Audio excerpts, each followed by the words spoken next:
오늘은 세계 최고 조선 산업을 이끌고 있는 현대중공업에 대해서 알아보겠습니다.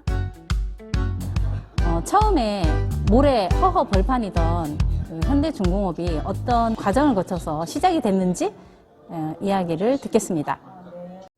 현대중공업에서 처음 수주한 배는 여기 보시는 26만 톤급 유조선 아틀란틱 베로노와 또 한 척 아틀란틱 베로니스가 있었습니다. 당시 서울 인구가 600만이었는데 한꺼번에 다 탈 수 있었던 규모였다고 합니다. 조선소를 만들 때 정주영 회장의 유명한 일화가 있습니다.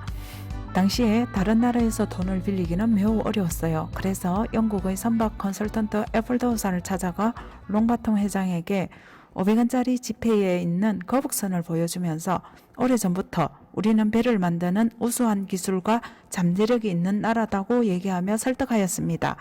그렇게 애플사의 추천서를 받아 버클레이 은행에서 자금을 빌려왔다고 합니다.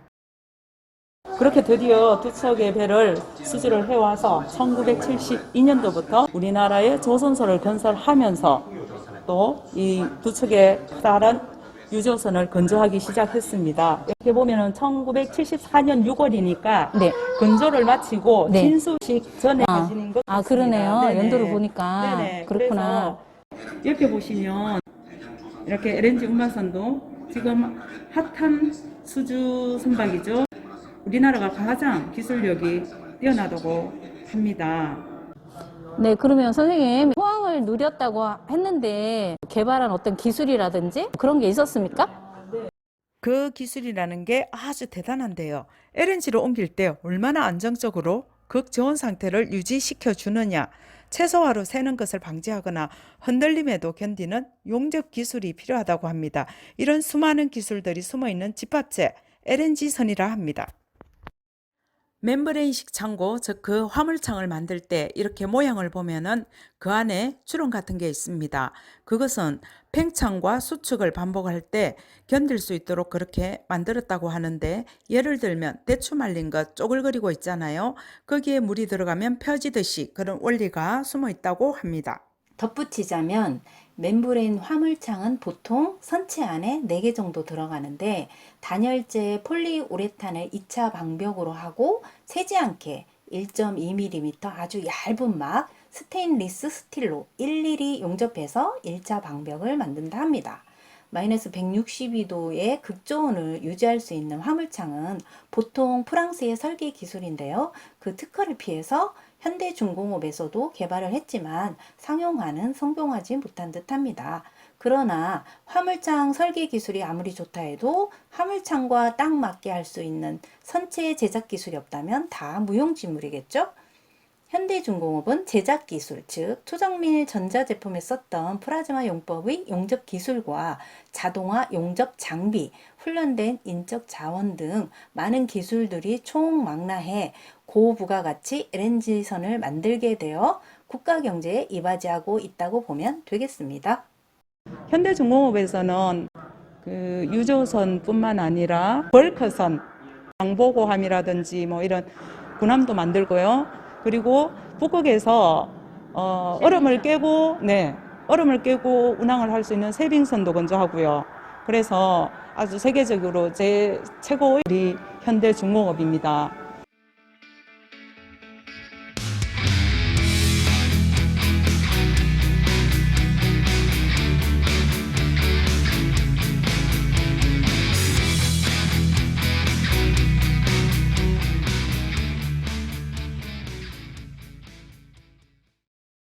네. 지금까지의 관습이 네. 배를 만들 때는 처음에 조립을 해가지고 물을 받아가지고 거기서 띄우는 게 관습이었고, 그 다음에는 이걸 갖다 육상에서 만들어서 그 육중한 큰 배를 바다까지 물이 없는 상태에서 끌고 들어온다는 게 굉장히 어려운 기술입니다. 진짜요? 그러면 이때는 진짜 획기적인 네, 기술이었네요. 획기적인 기술이었고, 그렇구나.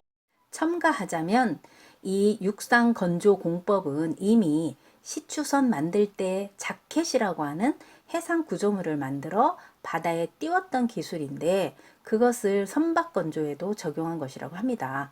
그런데 이 공법은 호황기에 수주 물량이 많아서 독후가 더 이상 없을 때 고안한 방법이라 2009년 이후 조선업이 침체가 되면서 더 이상 건조를 하지 않고 있다 합니다. 다시 한번 육상 건조가 깨어날 정도로 현대중공업의 호황기가 오기를 기대해 봅니다. 다음에는 네. 현대중공업이 네. 1990년도 말 중반부터 말 사이에 조선 경기가 좋아지고 하니까 왜 이제 우리나라의 조선 기술도 발달을 하니까 배에서 사용하는 엔진을 갖다가 독자 개발을 했습니다. 원래 엔진은 서구, 독일이라든가 스웨덴 또는 미국, 일본이 앞서서 만들었고 우리나라는 1990년대부터 현대중공업에서 독자 개발을 시작하여 2000년대 초에 완성을 했습니다. 현대중공업에서는 이 엔진을 육상용, 즉 발전, 전기를 만드는 데도 사용했던 것입니다. 그렇게 해서 2000년대 초에 네. 큐바가 이제 소련의 공산화에서 탈피해가지고 상당히 어려울 때 발전소 하나를 짓는데 5년 내지 10년 이상 걸리니까 큐바에서 이 소식을 듣고 힘센 엔진을 사가지고 자기 나라에 설치를 했습니다. 네. 그 이후에 상당히 기술력을 인정받아서 큐바 10페소짜리 지폐에 이 힘센 엔진이 도안되어 있는 영광을 얻게 되었습니다. 네, 그래서 이 힘센 엔진은 큐바뿐 아니라 아프가니스탄, 그 다음에는 가까운 일본 도호쿠 지방에 지진이 났을 때도 이 힘센 엔진이 거기에 팔려갔습니다. 요즘에는 어떤 상황인지 좀 요즘도 알아봐야 현대중공업에서는 네. 많이 개선을 해가지고 네. 현대중공업뿐 아니라 우리나라 국내 타 조선 업체에서도 이 엔진을 장착하여 네. 세계 5대양 6대주를 누비고 있습니다. 네. 다시 한번 정리해 보면 현대중공업에서 만드는 대형 선박에 들어가는 추진용 대형 엔진은 해외에 특허료를 내고 제작한다 합니다. 그래서 어떻게 하면 국산화를 할까 고민하며 연구 개발한 것이 중형 디젤 엔진, 바로 힘센 엔진입니다. 힘센 엔진은 높이 3에서 5m, 길이 7m 정도로 간혹 크게 제작되어도 대형으로 분류되지는 않는다 합니다. 소형 선박의 추진용으로는 쓸 수는 있지만 거의 발전용으로 사용하는데요. 대형 선박에 4, 5개 탑재해서 발전기를 돌리는 역할을 하고 더 나아가 육상용 PPS, 즉 이동식 발전기로 만들어 수출하니 효자 상품이 되었다고 합니다. 대형 선박을 추진하는 대형 엔진과 그 선박에 탑재된 중형 엔진, 힘센 엔진은 각각 따로 이해할 필요가 있겠습니다. 여기 전시된 모형은 이해를 돕기 위해서 힘센 엔진과 추진용 엔진을 동시에 보여주는 것으로 보면 된다 합니다.